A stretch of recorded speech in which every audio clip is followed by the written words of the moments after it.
ভালোবাসা জিনিসটা এক আলাদা রকম অনুভূতি। কখন কাকে কিভাবে বা কোন জিনিসের ওপর আমাদের স্নেহ, টান, মায়া, ভালোবাসা জন্মে যায় সেটা আমাদের মনেই জানে। আর আমরা হাজার চেষ্টা করলেও সেটার থেকে বেরিয়ে আসতে পারি না, কারণ সেই জিনিসটার প্রতি আমাদের অনেক মায়া টান জন্মে যায়। আবার এমনও হয় যে আমরা যত চেষ্টাই করি যে ওই জিনিসটার ওপর ভালোবাসা জন্মাতে কখনোই পারি না। তো এটাই হচ্ছে আমাদের বাস্তব, যাকে বলা যায় ভালোবাসা এক আলাদা রকম অনুভূতি। সেটা তুমি গাছের ক্ষেত্রেই করো বা ব্যক্তি বস্তু যার ক্ষেত্রেই করো। আর এই ভালোবাসা সবসময় আসে মন থেকে।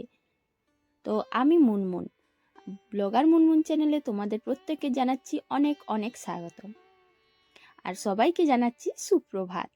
আর ভিডিওটা যে যেখান থেকে দেখছো নিশ্চয়ই তোমরা ভালো আছো। আগামী দিনেও ভালো থেকো, সুস্থ থেকো।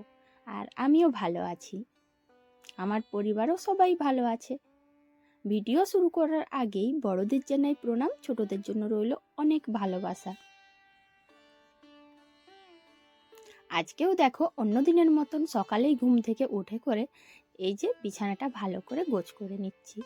আর জানোই তো যে প্রত্যেক বাড়িতেই এটা নিয়ম যে ঘুম থেকে ওঠার পর ভালো করে বিছানাটা পরিষ্কার করে ঝেড়ে নেওয়া। আর এই বিছানাটা যে না ঝাড়াঝাড়ি করলে, না পরিষ্কার করলে মনে হয় যেন বাড়ির কোনো কাজেই হয়নি। প্রতিদিন ঘুম থেকে উঠে যখন এই ব্ল্যাঙ্কেটটা গোছ করি তখন জানো তো আমার কি মনে হয় বলো তো, যে পুরো রাত্রি ঘুমিয়ে আমার শরীরে যতটা শক্তি ছিল মনে হয় সবটাই শেষ হয়ে গেল। মানে সারাদিনের মধ্যে 2-3টে কাজ করলেও এতটা পরিশ্রম লাগে না। আসলে ব্ল্যাঙ্কেটটা বেশ কিছুদিন আগেই কিনেছিলাম, আর ওটা 3 জনের জন্য, যার জন্য অনেকটা লম্বা আর মোটাও রয়েছে, তাই খুব ভারী লাগে।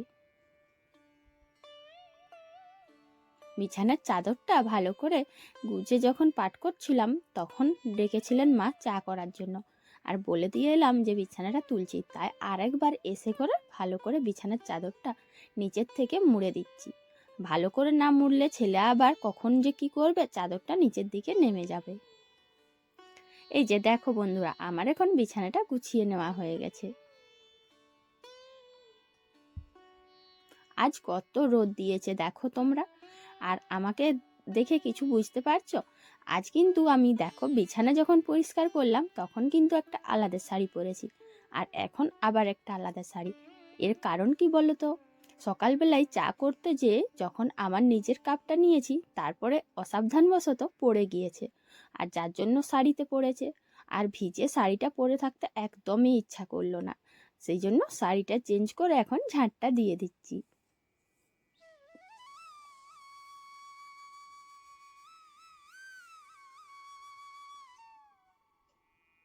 ঝাড় দেওয়া হয়ে গেছে, তাই এখন কুমড়ো গাছটায় একটু জল দিয়ে দেব।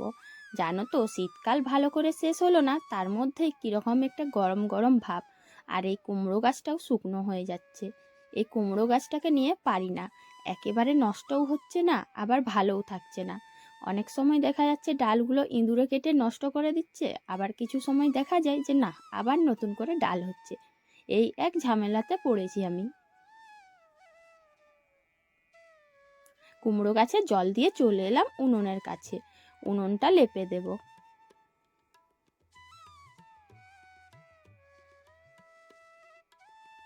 আমার বাড়ি গ্রামে, তাই এখানে গরু বাছুরের কোনো কিছুর অসুবিধে নেই, এটা ঠিক। তবে জানো তো এখন কিন্তু আগের থেকে, মানে আগে যেমন প্রত্যেকের বাড়িতে গরু থাকতো তাই গোবরের কোনো সমস্যা হতো না, এখন কিন্তু এটা না। এখন অনেক বাড়িতেই গরু রাখতে চাইছে না, মানে অনেকেই পাচ্ছে না, তার জন্য যার কারণে এই যে আমি উনুনটা লেবো, গোবর একেবারেই ছিল না। তো একটা কাকিমাকে বলেছিলাম, এনে দিয়েছে। আর দেখো আমি তো কুড়িয়ে কুড়িয়ে আনতে পারছি না, অত সময় নেই, তো কাকিমাটা এমন গোবর এনে দিয়েছে দেখে মনে হবে যে কেউ কোনো কালো কিছু মিশিয়ে দিয়েছে, পুরো কালো কালারের।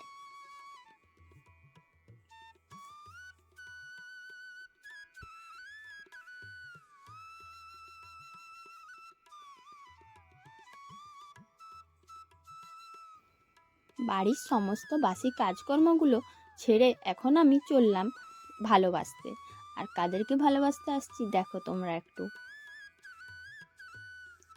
এই যে আমার ভালোবাসার জিনিসগুলো, সত্যি এগুলোকে আমি এত ভালোবেসে ফেলেছি যে মনে হয় বাড়ির কাজকর্মগুলো কখন শেষ করি। আর আজ কিন্তু বাড়ির কাজকর্ম একটাও ফেলে আসিনি, বাড়ির সব কাজ করে একটু সুযোগ পেয়ে চলে এসেছি এইখানে। মানে মুড়ি টুড়ি খাওয়া দাওয়া করে বাড়ির সমস্ত কাজ সেরে রান্নার আগে এইগুলোকে ভালোবাসতে চলে এসেছি। আর এগুলোর এখন তো গরম চলে এসছে, তো শুকনো হয়ে যাচ্ছে পাতাগুলো, তাই এই কুমড়ো গাছটায় জল দিয়ে দিচ্ছি। এগুলোর প্রতি এতটাই আমার অগাধ ভালোবাসা জন্মে গিয়েছে, মানে একটা পরিবারের মতন হয়ে গেছে। তাই দুবেলা এগুলোকে জল দেওয়া বা এগুলো যত্ন করা, এগুলো যদি না করতে পারি সত্যি একেবারে মনটা শুকনো লাগে। আর এখানটায় এলে মনটা ভরে যায়, মানে প্রশান্তিময় একটা জীবন পেয়ে যায়। সারাদিন বাড়ির কাজকর্ম, এই কথা ওই কথা, নানান রকম ঝামেলা অশান্তি, এগুলোর থেকে না রক্ষা পেতে আমি বলবো প্রত্যেকেই বাড়িতে গাছপালা লাগাও। আর যদি গাছ লাগাও তাহলে দেখবে এদের সাথে যত্ন করতে করতে এদের ওপরে একটা স্নেহটান জন্মে যাবে আর ভালোবাসা জন্মাবে, তার সাথে তোমারও মন ভালো হয়ে যাবে। আর আমি কিন্তু এটা বেশিরভাগ সময়ই করি। আমার যখন মন মেজাজ খারাপ থাকে বা কোনো কিছু ঝামেলা হয় বা যেখানে শরীর খারাপ থাকে সেই সময় কিন্তু এগুলোর সঙ্গে বেশি সময় কাটাই। হ্যাঁ, আমার বাগানটা একটু দূরে। আসলে আমাদের বাড়িটা তো এটা আমাদের বাড়ি না, অনেকেরই জায়গা রয়েছে, যার জন্য নির্দিষ্ট কোনো জায়গা না থাকায় একটু দূরে আমার বাগানটা। খুব বেশি না, 6-7 পা এগুলোই আমার বাগান। এই দেখো তোমাদের সাথে বকবক করতে করতে কুমড়ো লাউ গাছে জল দেওয়া হয়ে গেছে। আর এখন চলে এসেছি ফুলের বাগানটা, তো ফুলের বাগানটাও দেখা হয়ে গেছে। এই যে ধনে পাতাগুলো ভালো করে তুলে নিচ্ছি। জানো তো বন্ধুরা, বাড়িতে গাছপালা থাকলেও সব সময় তো সব কিছু তোলা হয় না, তাই ধনে পাতার যখন দরকার হবে তখন রাত্রি হয়তো হয়ে যাবে, রাত্রিতে দরকার পাওয়া যাবে না, তাই তুলে নিলাম। তবে এই গাছগুলোকে ভালোবাসলেও সাপকে ভালোবাসবো, পোকামাকড়কে ভালোবাসবো এরকমটা কিন্তু নয়। বাগানে এসে যখন ধনেপাতাগুলো তুলে নিচ্ছিলাম, তো ধনেপাতা তোলার পর বাড়ি আসবো আর তখনই দেখলাম গাছের ডালে এটা নড়ছে। তো এটা নড়ছে বলা যাবে না, বলতে পারি যে গাছটা নড়ছে। এটা একটা সত্যি অদ্ভুত জিনিস, আর তোমরা দেখো একটু ভালো করে বুঝতে পারবে। আমি তোমাদেরকে ক্যামেরায় দেখাচ্ছি, ঠিক বুঝতে পারছো নাকি জানি না, তবে সামনে থেকে দেখে কিন্তু আমার গাটা শিউরে গিয়েছিল। চোখগুলো কীরকম নীল নীল আর অনেকটাই বড়। কি অদ্ভুত পোকা, এর আগে কিন্তু আমরা কেউই দেখিনি। এই পোকাটা জানো তো এমনই যে এখানের অনেকজনকে দেখালাম, পাশাপাশি যারা থাকে তারাও দেখলো কিন্তু বলতে পারলো না। কি বিভৎস, মানে ভয়ঙ্কর রকম দেখতে, মানে এটাকে দেখলে সাপের থেকে কম বলা যাবে না।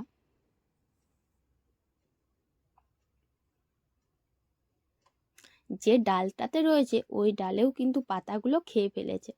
আর এই পোকাটা যদি থাকতো মনে হয় পুরো গাছটাকে 3 দিনের মধ্যে শেষ করে দিত।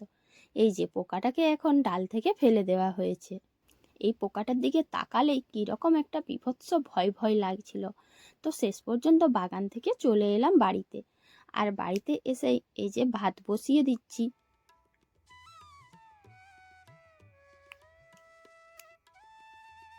ভাত বসানোর সময়ই তোমাদের দাদাভাই বলল এই ফুলের গাছগুলো এনেছি লাগিয়ে দেবার জন্য।